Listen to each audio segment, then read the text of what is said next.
السلام علیکم، کیا حال چال ہے؟ ٹھیک ہے۔ اچھا، آج ہم قدم رکھنے والے ہیں ایک غیر معمولی سفر پر۔ مارکیٹ وزٹس کوئی عام کہانی نہیں، بلکہ وہ سوچ جس نے کئی دنیا میں انقلاب برپا کیا۔ آج میں تمہیں دکھاؤں گا کہ وہ کتاب کیوں اتنی خاص ہے۔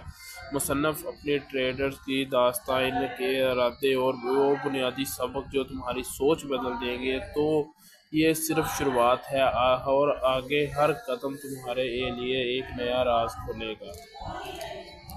اب ہم سب سے پہلے بات کریں گے پریفیس کے بارے میں۔ پریفیس ہے کیا اس کہانی کا؟ یہاں کچھ حیرت انگیز کہانیاں موجود ہیں۔ ایک ٹریڈر جس نے اپنے کیریئر کے شروع میں کئی بار نقصان اٹھانے کے بعد $30,000 کو بڑھا کر $80 ملین بنا دیا۔ ایک فنڈ مینیجر جس نے وہ کامیابی حاصل کی جسے بہت سے لوگ ناممکن سمجھتے تھے، مسلسل 5 سال تک 3 گنا منافع حاصل کیا۔ امریکہ کے ایک چھوٹے سے قصبے کا ٹریڈر جس نے جوتوں کے کاروبار سے شروعات کی اور دنیا کے سب سے بڑے برانڈ ٹریڈرز میں شامل ہو گیا۔ اور اس میں ہم بات کریں گے ایک سابق سیکیورٹیز انالسٹ جس نے پچھلے 7 سال میں اوسطاً 25% ماہانہ منافع کمایا اور سالانہ 1400% سے زیادہ۔ بنیادی طور پر اسٹاک انڈیکس فیوچر کی تجارت کے ذریعے۔ MIT سے تعلیم یافتہ ایک الیکٹریکل انجینئر جس کا بہت زیادہ تر کمپیوٹرائزڈ طریقہ کار استعمال کرتے ہوئے ٹریڈ کرنا، اس کے اکاؤنٹس کو کچھ 6 سال کے عرصے میں 2,50,000% منافع تک لے گیا۔ یہ اس کتاب میں شامل انٹرویوز کا صرف ایک مختصر نمونہ ہے۔ اپنے انداز میں ہر ایک ٹریڈر اپنے غیر معمولی کامیابی حاصل کی۔ یہ کامیابیاں بہت ہی خاص ہیں آپ کے لیے، آپ اس میں بہت کچھ سیکھیں گے۔ اور نیکسٹ بات کی گئی ہے وہ چیز انہیں ایک دوسرے سے مختلف بناتی ہے، وہ کیا ہے؟ زیادہ تر لوگ سمجھتے ہیں کہ وہ جیتنے والے مارکیٹس میں کوئی خفیہ فارمولہ تلاش کر لیتے تھے۔ حقیقت یہ ہے کہ ان ٹریڈرز میں کامیابی کا مشترکہ عنصر ان کا رویہ اور ایٹیٹیوڈ اور اپروچ تھا۔ کچھ ٹریڈر صرف بنیادی تجربہ یعنی جسے فنڈامنٹل انالیسس کہتے ہیں استعمال کرتے ہیں، کچھ صرف تکنیکی یعنی ٹیکنیکل انالیسس اپناتے ہیں، جو کچھ دونوں کو ملا کر استعمال کرتے ہیں۔ جو کچھ ٹریڈرز گھنٹوں یا حتیٰ کہ منٹوں کے حساب سے ٹریڈ کرتے ہیں، جبکہ دوسرے عموماً طویل مدت کی حکمت عملی اپناتے ہیں۔ ایسی پوزیشنز جنہیں وہ کئی مہینوں یا حتیٰ کہ سالوں تک برقرار رکھنے کا ارادہ رکھتے ہیں۔ اگرچہ ٹریڈنگ کے طریقہ کار کافی مختلف ہیں، لیکن آنے والے انٹرویوز میں ٹریڈنگ کے رویوں اور اصولوں میں کچھ اہم مشترکہ باتوں کو ظاہر کیا۔ ٹریڈنگ ان چند میدانوں میں سے ایک ہے جہاں ایک عام فرد محدود سرمایہ اور کے ساتھ آغاز کر کے حقیقت میں کروڑ پتی بن سکتا ہے۔ یقیناً صرف چند افراد جیسے یہاں بیان کیے گئے ہیں ہی اس کارنامے میں کامیاب ہوتے ہیں، لیکن کم از کم یہ موقع موجود ضرور ہوتا ہے۔ اگرچہ مشکل ہے کہ اس کتاب کے تمام قارئین خود کو سپر ٹریڈرز میں تبدیل کر سکیں۔ دنیا کی اس طرح کام نہیں کرتی، لیکن مجھے یقین ہے کہ انٹرویوز کا بغور مطالعہ کرنے سے زیادہ سنجیدہ اور کھلے ذہن رکھنے والے قارئین اپنی ٹریڈنگ کارکردگی کو بہتر بنا سکتے ہیں۔ وہ ممکن ہے کہ ان میں سے کچھ واقعی سپر ٹریڈرز بھی بن جائیں۔ یہ باتیں کی گئی ہے جیک ڈی شواگر، گولڈ برج، نیو یارک، مئی 1989۔ اور نیکسٹ ہم بات کریں گے، اب ہم بات کریں تشکر کے بارے میں۔ تشکر کے بارے میں سب سے پہلے میں اسٹیفن کورنرز کا شکریہ ادا کرنا چاہتا ہوں، جنہوں نے اس کتاب کے ابواب کو نہایت عمدگی کے ساتھ ایڈٹ کیا اور مجھے سینکڑوں مفید تبدیلیوں کی طرف متوجہ کیا۔ میں ان کے خیالات اور کے معیار اور مقدار دونوں کے لیے ان کا مقروض ہوں۔ مجھے واقعی یقین ہے کہ کام کی جو بھی خوبیاں ہیں ان میں ان کی شراکت نمایاں ہے۔ میں ان کی اہلیہ جوین کا بھی تہہ دل سے شکر گزار ہوں، نہ صرف ان کے اس لیے کہ انہوں نے اس کتاب کے لیے کارآمد 9 ماہ کی مختلف خدمات کو برداشت کیا، بلکہ اس لیے بھی کہ انہوں نے بورڈ ایک ایسی حیثیت سے جو ایماندار اور بے لاگ رائے دیتی بڑی اہم مدد فراہم کی۔ یہ بہت خراب ہے جیسے لے لاگ تبصرے سے لے کر بہت عمدہ جیسے حوصلہ افزا جملوں تک، وہ ہمیشہ میرے لیے بہترین نکات ثابت ہوئیں۔ جو ان کے پاس عقل و دانائی کی کمی نہیں، اور میں عموماً ان کے مشوروں پر بغیر کسی سوال کے عمل کرتا رہا ہوں۔ یقیناً میں ان تمام ٹریڈرز کا بھی شکریہ ادا کرنا چاہتا ہوں جنہوں نے انٹرویو دینے پر رضامندی ظاہر کی، کیونکہ ان کے بغیر یہ کتاب ممکن ہی نہیں تھی۔ اپنے خیالات اور تجربات کو کھلے دل سے بیان کرکے انہوں نے نہ صرف خود کو بلکہ دوسروں کو بھی فائدہ پہنچایا۔ اکثر مواقع پر ان کے محرکات بے غرض تھے۔ مثال کے طور پر ایک ٹریڈر جس نے کہا، جب میں شروعات کر رہا تھا تو کامیاب ٹریڈر کے سوانح عمریاں اور انٹرویو میرے لیے مددگار ثابت ہوئے، اور میں چاہوں گا کہ میں بھی نئے ٹریڈرز کی طرح مدد کر سکوں۔ میں اپنے ایجنٹ ایلن کروکر کا بھی اظہار تشکر ہوں جنہوں نے دوستانہ انداز میں مجھے قائل کیا، جس کی وجہ سے اس کتاب کے کچھ ابواب ممکن ہو سکے۔ تفصیل سے بچتے ہوئے میں دیگر معاونین کا بھی شکریہ ادا کرنا چاہوں گا، جس میں کرونٹی اسمتھ، نورین سرون اینٹ اور بروس بابو کو مارٹن اور پرسلر چیک کارلس لیا سٹون برانز اور مائیکل مارکس اور ویلم برافن شامل ہیں۔ آخر میں ان ٹریڈرز کا شکریہ ادا کرتا ہوں جنہوں نے نہایت فراخ دلی سے اور طویل انٹرویو کے لیے وقت دیا، جنہیں اس کتاب میں شامل کیا گیا۔ ڈرو گریمنڈ اور مارک سٹیپلر، اور آخری دو کا خاص طور پر شکریہ کیونکہ بعد میں مجھے احساس ہوا کہ میں نے ان سے بہت زیادہ سوالات کیے ہیں۔ پہلا حصہ اس لیے کہ وہ بہت زیادہ پیچیدہ اور تکنیکی تھا، اور دوسرا اس لیے کہ اشاعت کی آخری تاریخیوں نے ضروری فالو اور انٹرویو اپز اور ایڈیٹنگ کے لیے وقت کی اجازت نہیں دی۔ اب ہم دباچے کی طرف پہنچ گئے ہیں۔ اس کتاب کا نام "دی بگ بورڈ" تھا۔ یہ ایک ایسے مرد اور عورت کے بارے میں تھی جنہیں خلائی مخلوق نے اغوا کر لیا تھا۔ انہیں ایک چڑیا گھر جیسے سیارے یعنی زرکون پر رکھ دیا گیا۔ ان قیدیوں کو ایک بڑا بورڈ دیا گیا جس پر وہ اپنی رہائش گاہ اور اپنی دیوار اور مارکیٹ کے کوٹس اور کموڈٹی قیمتیں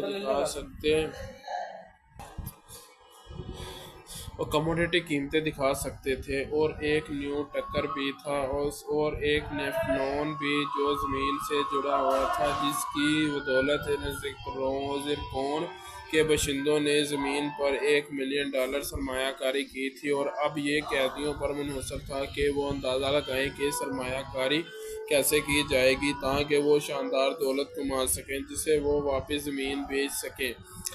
یقیناً ٹیفلون، بڑا بورڈ اور ٹکر سے نکلی تھے۔ وہ صرف ایسے محرکات تھے جس کے ذریعے زمین کے لوگوں کو بھیڑ کی طرح حرکت دیتے ہوئے دکھایا جاتا تھا، جسے وہ اچھلتے، چیختے، خوش ہوتے اور اداس ہوتے اور اپنے بچوں کو کھانا کھلانے کے لیے دیگر بچوں کو دکھا جاتے تھے۔ یہ وہ منظر اور زرکون کے باشندوں کے لیے کافی تماشا تھا۔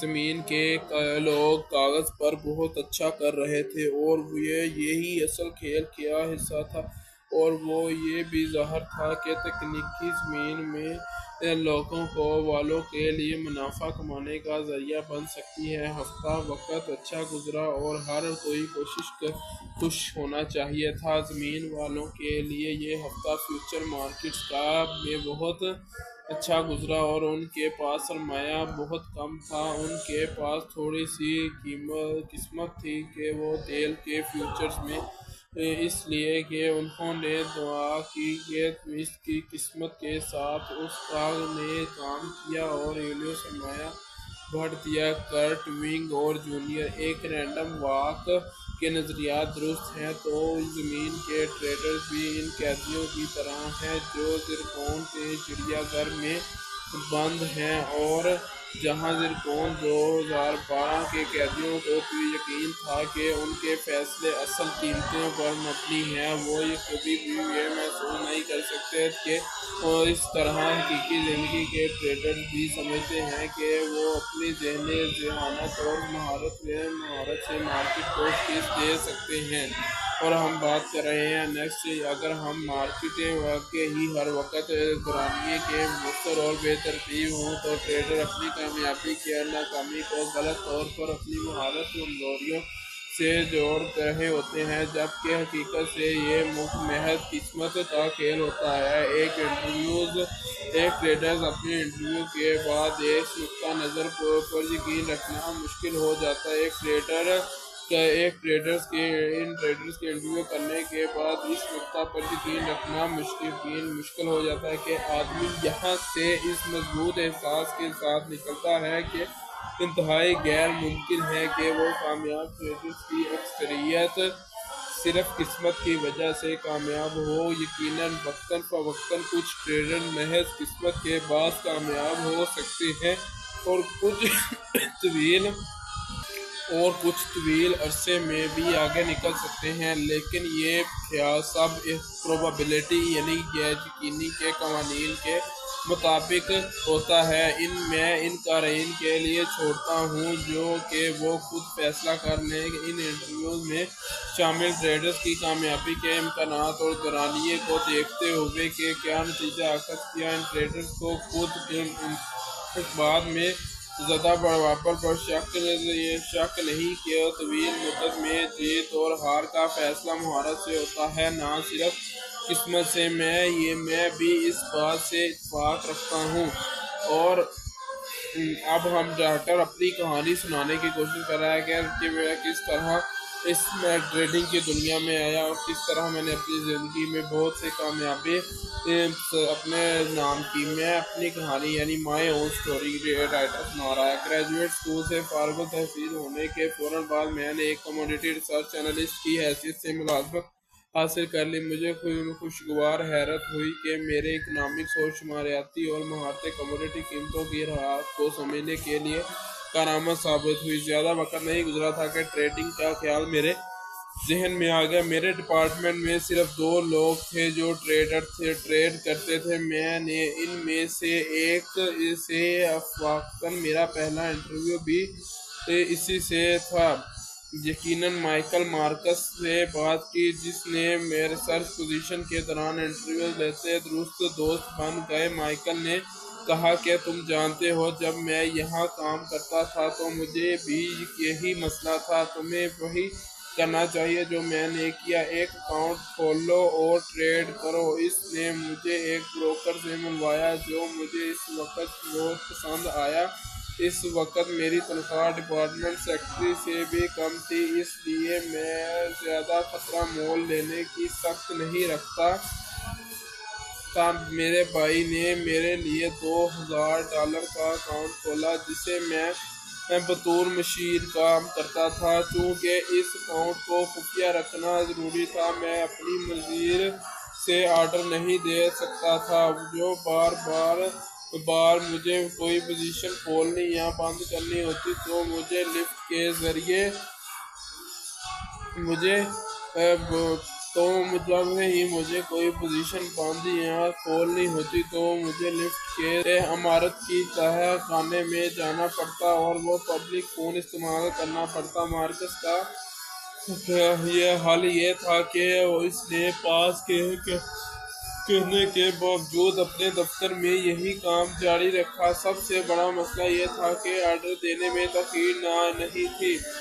میں جو اکثر پریشان کن ہوتی تھی، بلکہ میں یہ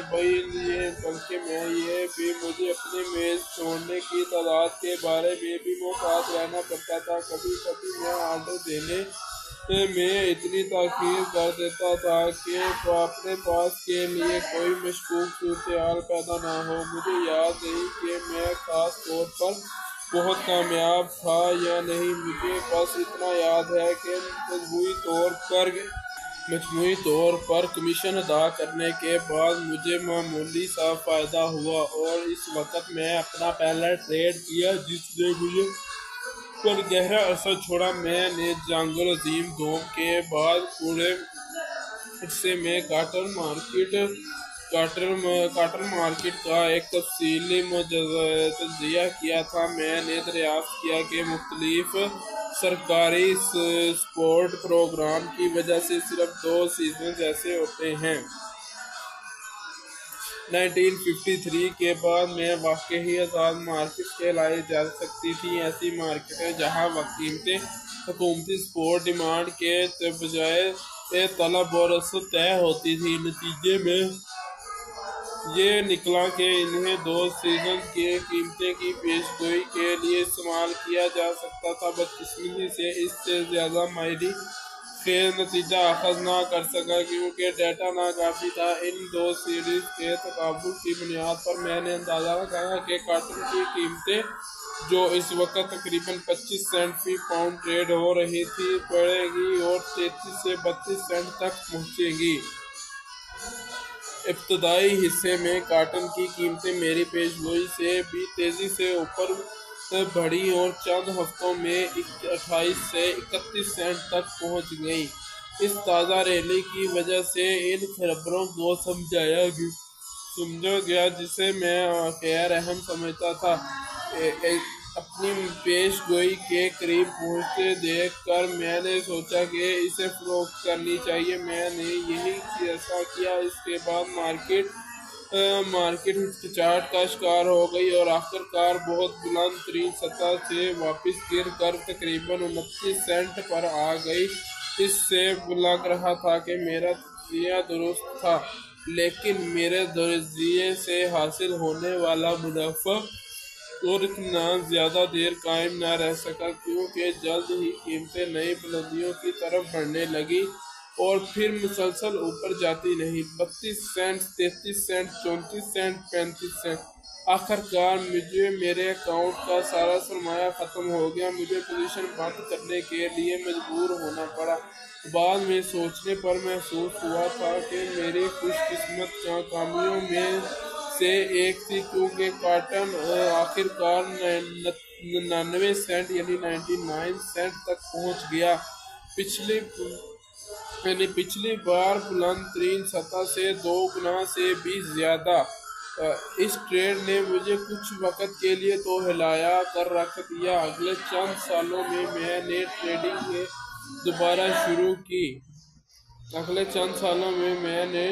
جب ٹریڈنگ دوبارہ شروع کی تو ہر بار تقریباً 2000 سے کم رقم کے ساتھ شروع کرتا تھا، اور آخر کار بڑے نقصانات کے بعد میرا سارا سرمایہ ختم ہوتا جا رہا تھا۔ زیادہ تر وقت میں نے نسبتاً چھوٹی رقمیں ہی کھوئیں۔ 2 چیزوں نے آخر کار اس ناکامی کے سلسلے کو توڑا۔ پہلی یہ کہ میری ملاقات اسٹیو کورنٹر سے ہوئی۔ اس وقت میں نے ہارن بلو ایڈوکس اور کموڈیٹی ریسرچ ڈائریکٹر تھا۔ میں نے اسٹیو کو جلد از جلد اپنے ڈپارٹمنٹ میں شامل کرنے کے لیے رکھا۔ عملی طور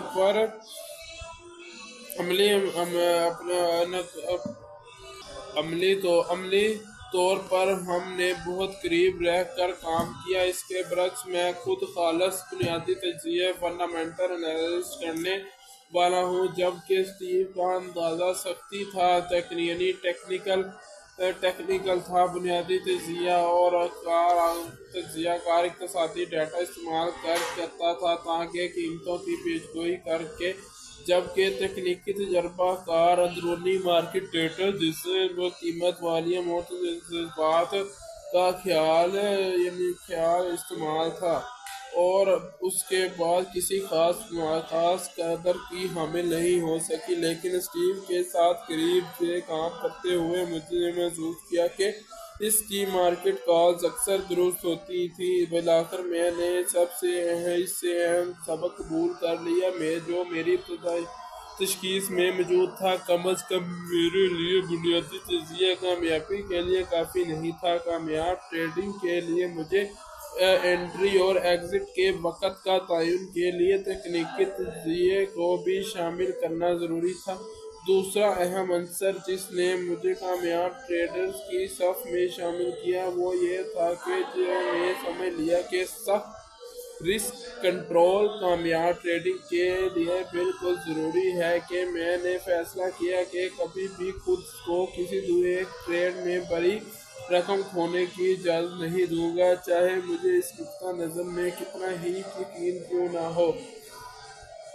دلچسپ بات یہ ہے کہ میں نے ٹریڈنگ کو ایک بہترین ٹریڈر کے شمار کیا کرتا ہوں، وہ دراصل ایک نقصان تھا۔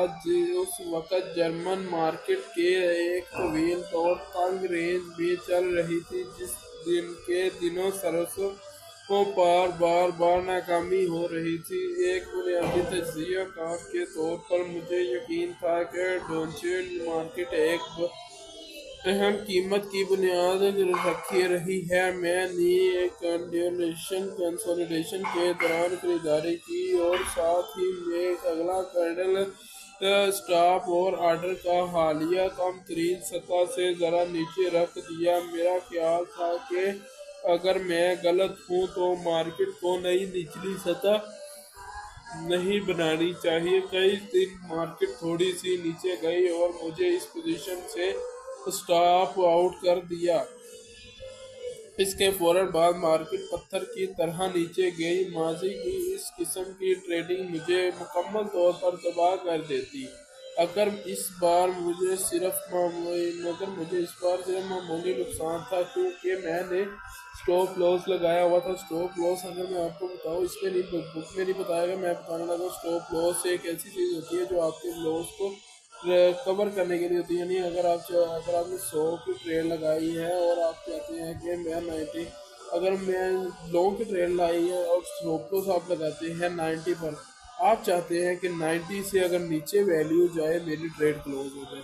جس طرح یہ 90 سے 89 ہوتی ہے تو آپ کا سٹاپ لاس ہٹ ہو جاتا ہے۔ سٹاپ لاس ہٹ ہونے کا مطلب یہ ہے کہ آپ کا سٹاپ لاس آپ کو لاس سے بچا لیا۔ ٹھیک ہے، نیکسٹ بات کرتے ہیں۔ کچھ ہی عرصے بعد میں جاپانی ین کے بارے میں پرامید ہو گیا، جس نے اپنی تکنیکی کنسولیڈیشن مکمل کر لی تھی۔ بنیادی طور پر یہ مثبت لگ رہی تھی، اگرچہ میں پہلے کسی کی طرح ایک کانٹریکٹ کی پوزیشن لی، لیکن اس بار میں نسبتاً آسانی سے اپنا رسک اور صرف 15 ٹیکس تک محدود کر سکا۔ آج مجھے یقین کرنا مشکل لگتا ہے کہ اس طرح کام کرتا ہوں۔ اس قریبی سٹاپ نے مجھے 3 کانٹریکٹس کی پوزیشن لینے کی اجازت دی۔ مارکیٹ کبھی پیچھے نہیں پڑی، اگرچہ میں نے جلد اس پوزیشن کا کچھ حصہ بند کر دیا، پھر بھی ایک کانٹریکٹ کافی دیر تک رکھ سکا تھا تاکہ مناسب سائز اور منافع حاصل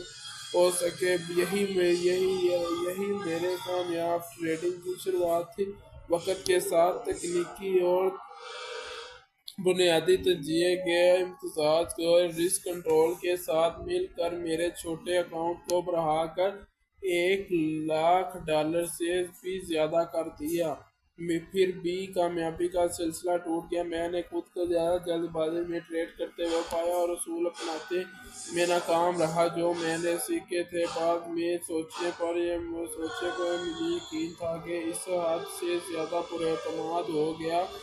خاص طور پر مجھے سویابین کی ایک طویل پوزیشن یاد ہے جس نے مارکیٹ کے خلاف گئی تھی، تو میں نے نقصان برداشت کرنے کی بجائے میں نے اتنا مطمئن تھا کہ میں کمی دراصل بل مارکیٹ میں عارضی رد عمل اس کیے کہ اپنی پوزیشن مزید بڑھا دی۔ یہ غلطی اس وقت بڑھ کر یہ جب ایک سرکاری فصل کی رپورٹ میں سے پہلے ہی میں نے پہلا قدم اٹھایا، رپورٹ توقع سے زیادہ مندی والی نکلی۔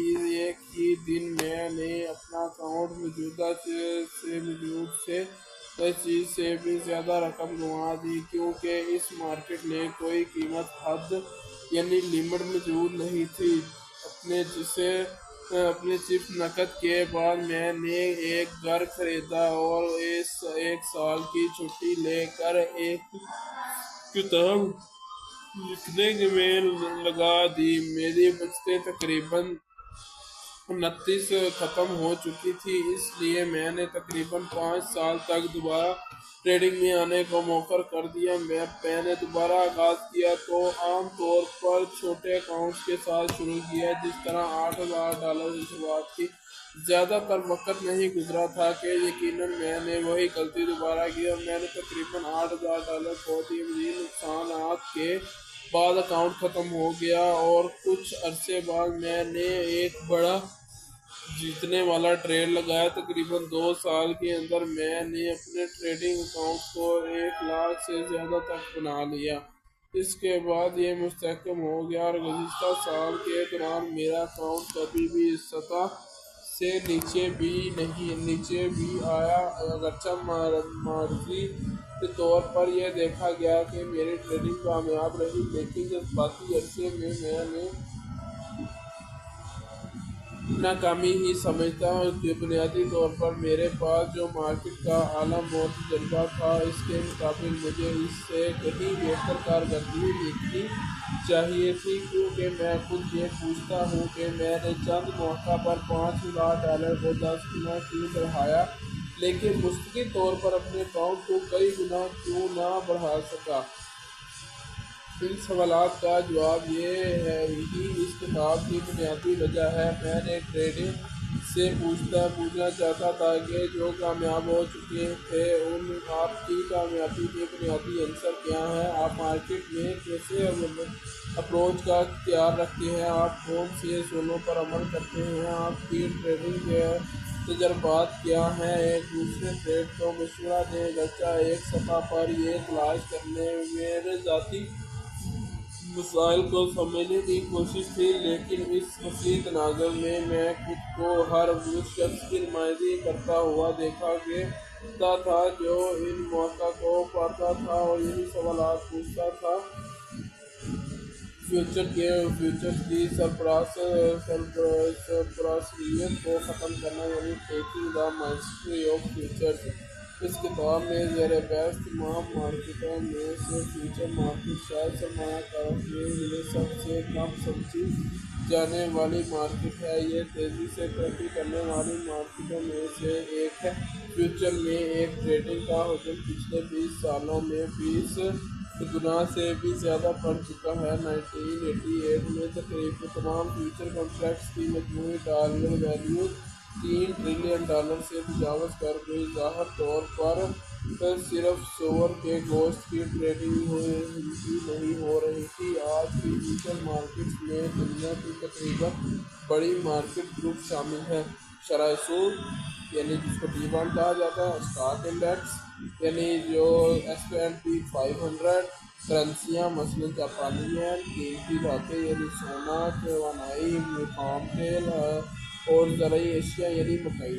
اگرچہ فیوچر مارکیٹس کی ابتدائی زرعی اجناس سے ہوئی تھی، لیکن یہ ایک شعبہ بھی کل فیوچر ٹریڈنگ کا تقریباً 5واں حصہ ہی رہ گیا تھا۔ گزشتہ دہائی کے دوران معیار سے ٹریڈ کنٹریکٹس کا آغاز تیز رفتاری سے ترقی کے نتیجے میں مالیاتی نوعیت کی مارکیٹس، کرنسیاں، شرح سود کے آلات اور اسٹاک انڈیکسز کے تقریباً 60% حصہ بن چکی تھی۔ یہ ایک محتاط اندازہ ہے جو کہ 246 ملین کنٹریکٹس پر مبنی ہے۔ یہ ہر ایک کی اوسط ویلیو تقریباً $4,000 سے زیادہ فرض کی گئی ہے۔ واضح رہے کہ فیوچر کنٹریکٹس کی ویلیو مختلف ہوتی ہے۔ مثلاً یورو ڈالر کے لیے 1 بلین کی انٹرسٹ ریٹ فیوچر، جبکہ ایک سنگل کنٹریکٹ کی ویلیو $1,100